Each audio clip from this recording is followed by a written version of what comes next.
I wanted to do this video just random and raw as an experiment, and that's to try something new. I think the English language is a very lovely thing.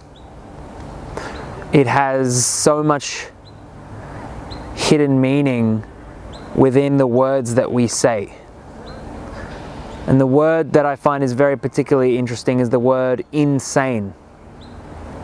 Because if you were to break this part down, it would mean exactly that.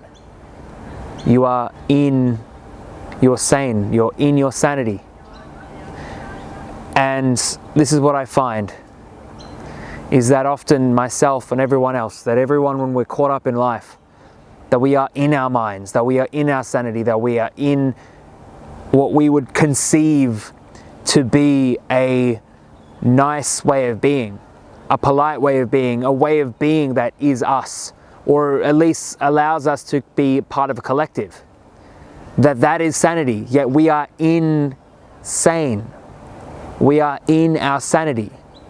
We are deciding to put ourselves in a box. The word entertain, to enter into, attain. Tain originated from a Latin word tenere, I think it is, meaning to contain. To enter a containment. So we do this with our minds. We enter from one container to another container to another container, hoping that that container will bring us happiness, that we will be able to be sane, insane, in a container, to enter in a container. And yet, it's interesting because that's the thing that keeps us insane, to be in a container, to be within something, or to scurry from one thing to another. That when we feel out-tain or out of a container, we feel lost, we feel unheard, we feel unwelcome. And then we scurry. Our urge, our natural instinct is to scurry, to go from entertainment to entertainment, to go from relationship to relationship, to contain ourselves, to contain our minds so that we can be insane or sane in our sanity. Excuse the train going by. This is meant to be raw. So that's the issue here, is that most of us are unable to be out-tained, out of a container. That our minds are so interestingly looking to search for boxes. But yet we identify with our minds and we search for our minds search for things. That our minds are, out of a nature, a pattern recognition device. And yet this is not where ideas come from. Ideas come from, as people say, thinking outside the box, but there's a truth to that. That thinking outside the box comes from being out of a container. That's so that we can recreate the world in our own image, in a new container, recreate relationships or create relationships in the way that we want for them to be. And it's this cosmic wheel, this thing that keeps turning, that we are in, we are out, we are in, we are out, we are in, we are out. That if you do want the best relationship that you can ever have, or if you do want love, or if you do want something, that is to contain you. There are also going to be times where you are uncontained. And your ability to deal with the lack of container is your ability to deal with love. Your ability to step out is your ability to step in. That if I could say that every moment that you're going to have is ecstatic, every moment that you're going to have is going to be the best moment of your life, is also going to be simultaneously the same amount of time that you're not going to be ecstatic. Because those things need perspective.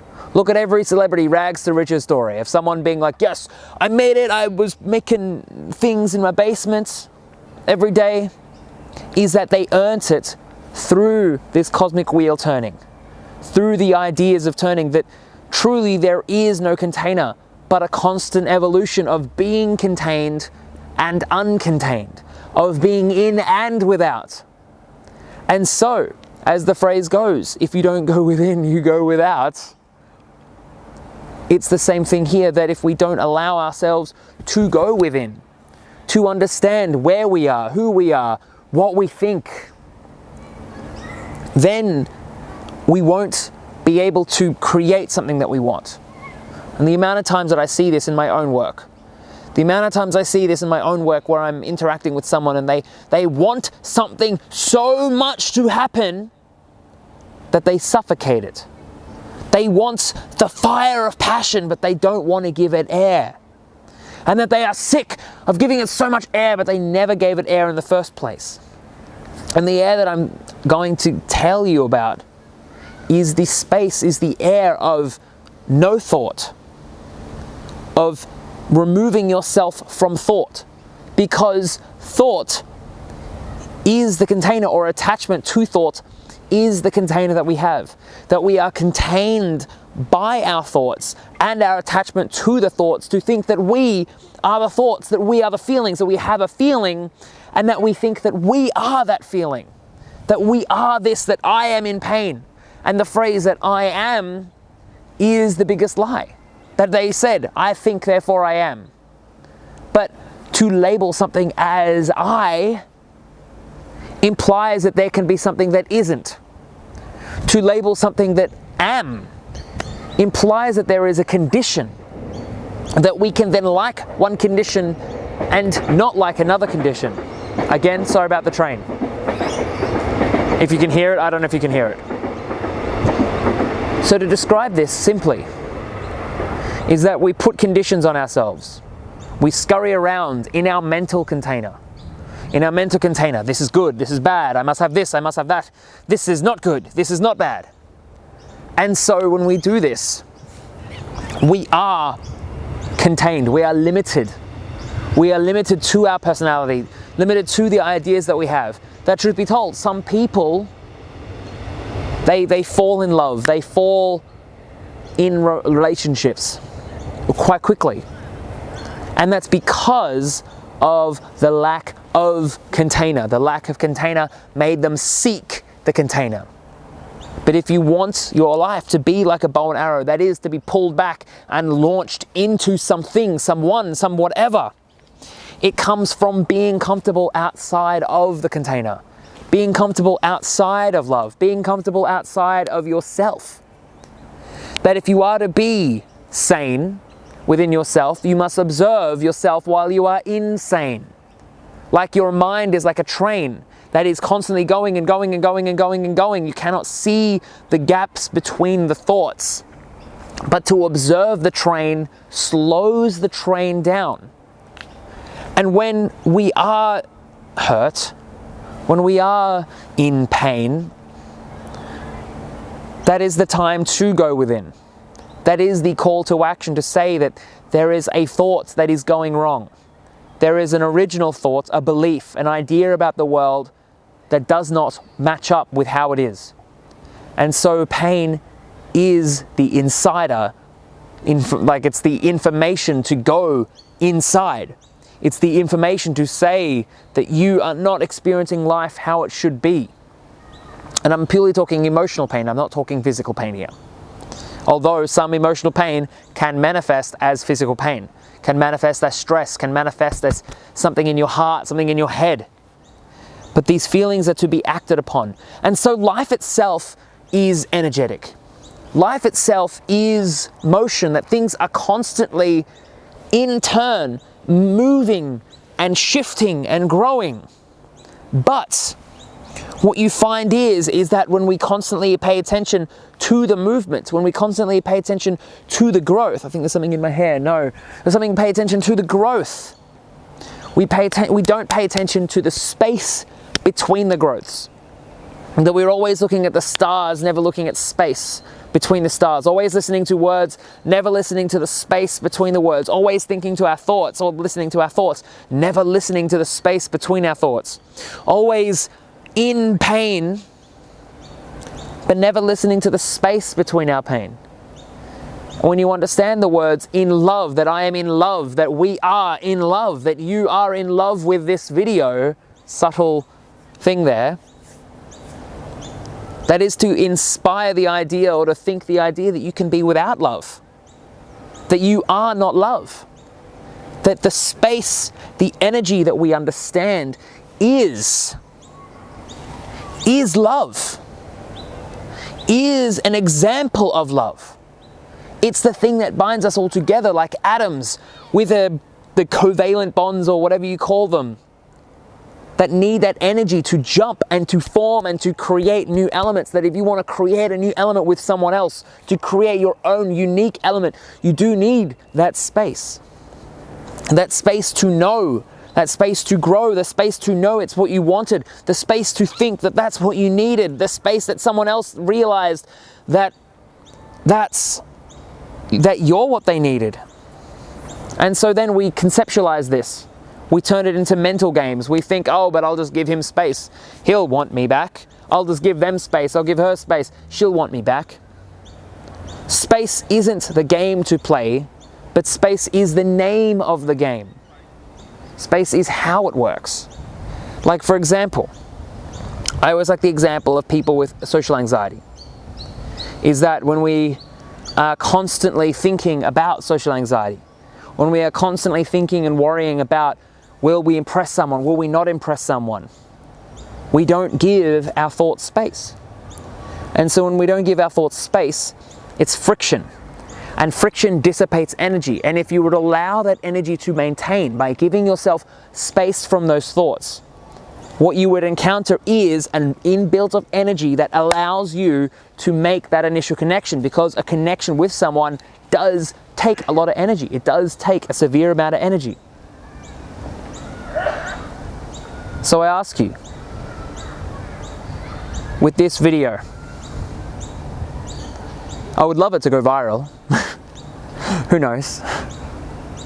I feel like it will. And if it doesn't, who knows? But I want to invite you to consider something. Are you okay with space? Are you okay with not being your thoughts? Are you okay with not being you so that you can learn how to be you? Are you okay because you'll find the more space you can give yourself, the more ideas, love, relationships, dating, business, money, whatever, will fill that space. But if we fill that space with thoughts, wanting, needing, identifying, wanting to happen, this must happen, this must happen, this must happen, why did they do this to me? That dissipates that energy that we have within us, that we are surfing or we are flowing like wind through us. And the wind will keep flowing through us, that we will dissipate our power, our personal power, if we express that in ways that aren't manifestations of the whole thing, that we have a leaky tap in our emotional energy levels. And that the only way to gather it like a bank, to gather money, emotional money like a bank, is to stop the leaking. And the only way to stop the leaking is to stop yourself from spending it. And the best way we spend it, the best way everyone spends it, is by thinking that they are their thoughts, by thinking that you are what you think. I think, therefore I am, is probably better expressed as I think, but thinking is happening. That is not who I am. That thoughts are happening whether or not we know it or not. And so I invite you to just wait for the train. If you can hear it, I can hear the train. But I invite you to try something new. To notice every time you think, and to notice yourself getting caught up in those thinkings. To notice every time you feel, and to notice yourself getting caught up in those feelings. To realize that our mind is playing a mental game. And to ask yourself, not even to ask yourself, just to observe. That observation is the only power we have. Everything else is a mental game, that we think we must do this, we must do that. Truth be told, if you gave yourself enough time and space and energy, that would manifest. That when you want to get out of bed on time, you don't do it because you think you should, you do it because your body does it anyway, because it knows. That we are watching a movie and we get caught up in the characters. We think that we are the main character, and yet we are just a character, and it is acting because that is in the character script. Not to say that there is fate, but to say that we are creating our world because of who we are.